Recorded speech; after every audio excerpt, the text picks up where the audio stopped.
তোমরা যারা এবারে এই West Bengal joint entrance examination দিতে যাচ্ছ, আগামী 28 এপ্রিল এই এন্ট্রান্স এক্সামিনেশন হতে যাচ্ছে।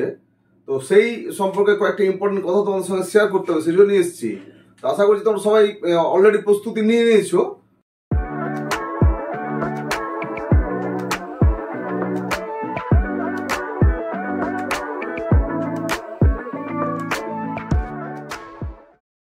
কিন্তু কতগুলো জিনিস আছে যেদিন তোমরা ওই পরীক্ষা দিতে যাবে সেই দিনে অনেকগুলো কারণে যে পরীক্ষার কেন্দ্র পর্যন্ত পৌঁছানো বা পরীক্ষার হল পর্যন্ত পৌঁছেও পরীক্ষা দিতে পারে না, বা পরীক্ষা দিলেও হচ্ছে তার ক্যান্সেল হয়ে গেল, বা পরীক্ষা দেওয়ার পর দেখলো তার কোনো র্যাঙ্ক আসেনি, কেন কারণই বুঝতে পারলো না সে। তো এই যে বিষয়গুলো, এইগুলো অত্যন্ত গুরুত্বপূর্ণ। অনেক চ্যানেল দেখছো, আজকে আমার এই চ্যানেল যারা নতুন দেখছো তাদেরকে বলবো তোমরা সাবস্ক্রাইব করে রাখো এবং বেল আইকনে ক্লিক করে রাখো, কারণ এই এপিসোডই শেষ নয়। West Bengal joint entrance examination তুমি দেবে, দেওয়ার পরে তোমার র্যাঙ্ক বেরোবে, র্যাঙ্ক পাওয়ার পরে তোমাকে চয়েস ফিলিং করতে হবে। চয়েস ফিলিং হচ্ছে একটা অত্যন্ত গুরুত্বপূর্ণ বিষয়। প্রচুর চ্যানেল দেখবে, কিন্তু সরাসরি আমার সঙ্গে তোমার কথা বলা বা আমার সঙ্গে পরামর্শ করা বা আমাকে দিয়েও তোমরা চয়েস ফিলিং করাতে পারো, বা আমার কাছে এসেও চয়েস ফিল করতে পারো। যারা আমার লোকাল এরিয়াতে থাকে তারা তো অনেকেই আসে, দূরে যারা আছে তারা আমার সাথে কন্ট্যাক্ট করলে তাদেরকে যা যা আমার পরামর্শ আছে সেভাবে আমি দিয়ে দেবো। তো এখন আজকে এই যে 28 এপ্রিল তোমরা এন্ট্রান্স এক্সামিনেশন দিতে যাবে, দুটো হাফে হবে, একটা 11টা থেকে 1টা আর একটা হচ্ছে 2টো থেকে 4টে। তো এই 11টা থেকে 1টা পর্যন্ত যেটা হবে, মনে রাখবে পরীক্ষা কেন্দ্রে তোমাকে কমপক্ষে 15 মিনিট আগে কিন্তু ঢুকে যেতে হবে। কমপক্ষে 15 মিনিট, মানে যেমন আরো অনেক আগে ঢুকতে পারলে ভালো হয়, কিন্তু দৌড়ে দৌড়ে যারা অনেক কোনো কারণে হয়তো তার বিকেল বা অন্যান্য পরিবহন ব্যবস্থার জন্য দেরি হয়েছে, দৌড়ে দৌড়ে হলেও কমপক্ষে 15 মিনিট আগে তোমাকে হলে ঢুকে যেতে হবে। আর এই পরীক্ষা একবার স্টার্ট হয়ে গেলে পরীক্ষার টাইম যতক্ষণ না শেষ হচ্ছে ততক্ষণ পর্যন্ত বাইরে যাওয়া যাবে না, সোজা জিনিস। ক্লিয়ার? এইবার যেটা দেখেছি আমি, এর আগেও দেখেছি যে অনেকে কি হয়, বড় হয়ে গেছে, 10+2 পরীক্ষা দেওয়া হয়ে গেছে, বিভিন্ন এন্ট্রান্স এক্সামিনেশন দিচ্ছি, সুতরাং অনেক বড় হয়ে গেছি, আমার সঙ্গে কোনো পেরেন্টস যাবে না, আমার সাথে কোনো অভিভাবক যাবে না, আমি একাই যাব। তাহলে আমি একা গেলে আমার সঙ্গে আমার বিলঙ্গিংস যেগুলো সেগুলো কি হবে? তাহলে তোমার কাছে মোবাইল টাকা চলবে না, অন্য কোনো জিনিস নিয়ে তোমার ভেতরে ঢুকতে দেবে না। সুতরাং অভিভাবক যদি থাকেন, বা অনেকে কি হয় অনেক জায়গা থেকে একসাথে অনেক ক্যান্ডিডেট আসে, তাদের সঙ্গে একজন কেউ আসে, তাহলে তার কাছে গচ্ছিত রেখে যেতে হয় তোমার এই সমস্ত জিনিসপত্র। কারণ তুমি যদি কিছু নিয়ে যাও তাহলে ওই যে ইউনিটে যেখানে তোমার সিট পড়বে ওই বাইরে তোমাকে রেখে যেতে হবে, তারপর সেটা হারিয়ে যাবে, চুরি যাবে, কেউ কারোর দায়িত্ব নেবে না।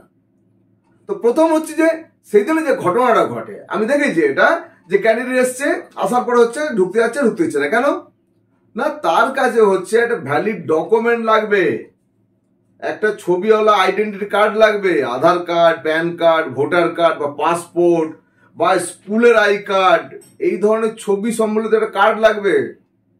বলছি তো আমি জানতাম না, তো এটা এক্সকিউজ নয়, জানতাম না। তোমাকে তাহলে যে কোনো একটা ছবি সম্বলিত অরিজিনাল আই কার্ড সঙ্গে নিয়ে যেতে হবে।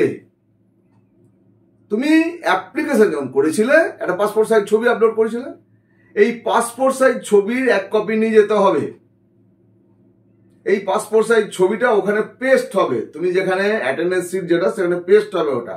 সুতরাং ওই পাসপোর্ট সাইজের ফটোটা 1 কপি নিয়ে যেতে হবে। গত বছর আমাকে যে ফোন এসছে, স্যার আমার কাছে ওই সেম কপি নেই, আমি অন্য কপি নিয়ে গেলে হবে না? অন্য কপি নিয়ে গেলে হবে না, কারণ তোমার যে ওই ফটোর সঙ্গে তো মেলাবে, ওটা তোমার যে আই কার্ড দিয়ে তোমার যে অ্যাডমিট কার্ড তার সাথে মেলাবে, তাহলে ওই ফটোটাই লাগবে। তাহলে এখনো যদি তোমার কাছে এক্সট্রা কপি না থাকে তাহলে অবশ্যই প্রিন্ট করিয়ে নাও, ওই যে কপিটা আপলোড করেছো ঠিক সেই কপি প্রিন্ট করিয়ে নাও, প্রিন্ট করে রাখো, 1 কপি কিন্তু লাগবে। আর তোমাদের এই অ্যাডমিট কার্ড যেটা এখন তোমরা ডাউনলোড করছো, এটার একটা হার্ড কপি প্রিন্ট আউট নিয়ে যেতে হবে। তাহলে 3টে ডকুমেন্ট মূলত তোমাদের নিয়ে যেতে হচ্ছে, একটা passport size photograph, hard copy তোমার অ্যাডমিট কার্ড, আর তোমাদের একটা ভ্যালিড আইডি প্রুফ নিয়ে যেতে হবে। পেন তোমাদের নিয়ে যেতে হবে না, ওখানে ব্ল্যাক বা ব্লু বল পয়েন্ট পেন দিয়ে ওএমআর সিট ফিল আপ করবে, তো ওই যে সার্কেল বা ওভাল গুলো থাকবে সেগুলোকে ফিল আপ করতে হবে, সেখান থেকে পেন তোমাদের দেওয়া হবে। সুতরাং এই জিনিসগুলো কিন্তু অত্যন্ত গুরুত্বপূর্ণ। এবার বলি, অনেকে হচ্ছে যে ওভার স্মার্ট হয়, ডোন্ট মাইন্ড। তো ওভার স্মার্ট হয়, সে কি করলো, বাড়ি থেকে কেউ যায়নি, মোবাইল নিয়ে গেছে, মোবাইলটা সুইচ অফ করে পকেটে ঢুকিয়ে দিল। পকেটে ঢুকিয়ে নিয়ে, কেন ওয়েস্ট বেঙ্গল জয়েন্টে কি হয়, গেটে যে চেকিংটা ওই নিটের মতো খুব কড়াকড়ি তো হয় না, একটু হালকা থাকে, দেখলো ঠিক আছে, চলে যেতে পারে। এবার চলে গেল। এইবার তুমি যখন পরীক্ষা দিচ্ছ সেই সময় কোনো কারণবশত ইনভিজিলেটরের এতে যদি চলে আসে, তোমার পকেটের মোবাইল বা কিছু সেভ দেখা যাচ্ছে, ওটা কি বের করো, তুমি দেখে না, তোমার পরীক্ষা একদম স্ট্রেট ক্যান্সেল হয়ে যাবে, স্ট্রেট ক্যান্সেল। সুতরাং এই ধরনের কোনো রিস্ক কিন্তু তোমরা কেউ নেবে না। আর তোমরা যখন পরীক্ষায় বসবে, তোমাকে একটা ওএমআর সিট দেওয়া হচ্ছে আর একটা কোশ্চেন সিট দেওয়া হচ্ছে। এই ওএমআর সিটে একটা নাম্বার হবে, ইনক্লুডিং সিরিজ হয়, এ বি সি ডি, কোনো বছরে ই এফ জি এইচ, এরকম সিরিজ হতে পারে। তো এই যে সিরিজ হবে, তাহলে এ এত নাম্বার, ঠিক তোমার কোশ্চেন সেটটাও কিন্তু ওই এ এত নাম্বার হতে হবে। এটা কিন্তু তোমার দায়িত্ব মিলিয়ে নেওয়া। সেকেন্ড থিং হচ্ছে, এই যে কোশ্চেন পেপার যেটা হবে তার ওপরে তোমাকে একটা নিজের সিগনেচার করতে হবে, ওপরে নিজের নাম লিখতে হবে। আর এই যে ওএমআর সিটে দেখবে অনেকগুলো ফিল আপ করতে হবে, কোনো জায়গাতে যেন ওভার রাইটিং না হয়, এটা মাথায় রাখবে। আর যে ওভারগুলো থাকবে না, এই ওভারগুলোকে খুব তাড়াহুড়ো করে বাইরে যেন না চলে যায়, তাহলে ক্যান্সেল হয়ে যাবে ওটা। তোমরা ওভারে কি করবে, সাইড লাইনটাকে প্রথমেই দেবে, সাইড লাইন দিয়ে ভেতরে আসবে, তাহলে বাইরে চলে যাওয়া কোনো থাকবে না। সাইড লাইনটা আস্তে করে দেবে, তারপরে ভেতরে আসবে, দেখবে খুব সুন্দর হবে, একটু বাইরে যাবে না, ক্যান্সেলও হবে না। তো এটা হচ্ছে তোমাদের 28 তারিখের জন্য প্রস্তুতি। এবং এই যে বলবো ডকুমেন্টগুলো, এই 3টে ডকুমেন্ট নিতে হবে না, এই 3টে ডকুমেন্ট বাবা আগের দিনে একটা এনভেলপের মধ্যে ভরে নাও। 3টে জিনিসকে, ফটো, তোমার অ্যাডমিট কার্ড আর একটা আইডি প্রুফ, যেটা এই 3টেকে একটা এনভেলপের মধ্যে ভরে রাখো। ওখানে যাবে, 3টে বের করবে, এনভেলপটা ফেলে দিলেও কোনো অসুবিধা নেই, আর কিছু নেবে না। আর বাড়ি থেকে যদি পারেন অভিভাবকরা কেউ না কেউ হচ্ছে সঙ্গে যাবেন, সুবিধা হবে। এরা বড় হয়ে গেছে অবশ্যই, কিন্তু একা এই এক্সামিনেশনের দিনে প্রচুর টেনশন থাকে, রাস্তায় পরিবহন সংক্রান্ত কোনো সমস্যা হতে পারে, শারীরিক সমস্যা হতে পারে। আর মাত্র তোমাদের হাতে 4টে দিন রয়েছে। আমি এই সময় তোমাদের আরেকটা রিকোয়েস্ট করবো যে প্রচুর পরিমাণ জল খাবে, প্রচুর গরম বেড়েছে, পশ্চিমবঙ্গে দাবদাহ চলছে, যার জন্য ওয়েস্ট বেঙ্গল গভর্নমেন্টের পক্ষ থেকে তো সমস্ত স্কুলকে ছুটি ডিক্লেয়ার করে দেওয়া হয়েছে। তোমরা জানো যে প্রায় যেটা মে মাসে গরমে ছুটি পড়ে, সেটা এপ্রিল মাসে গরমে ছুটি পড়ে গেল। তো তোমরা প্রচুর পরিমাণে জল খাবে, আর ওই দিনে যখন যাবে হালকা খাবার খাবে, পারলে জল খাবে, গেটের বাইরে কোনো ডাব পেলে ডাব খেয়ে নেবে, শরীরটা অনেক ভালো থাকবে। এই তোমাদের ফার্স্টটা পরীক্ষা ম্যাথমেটিক্স হয়ে যাবে, ম্যাথমেটিক্স হয়ে যাওয়ার পরে কিন্তু তোমরা বাইরে আসতে পারবে।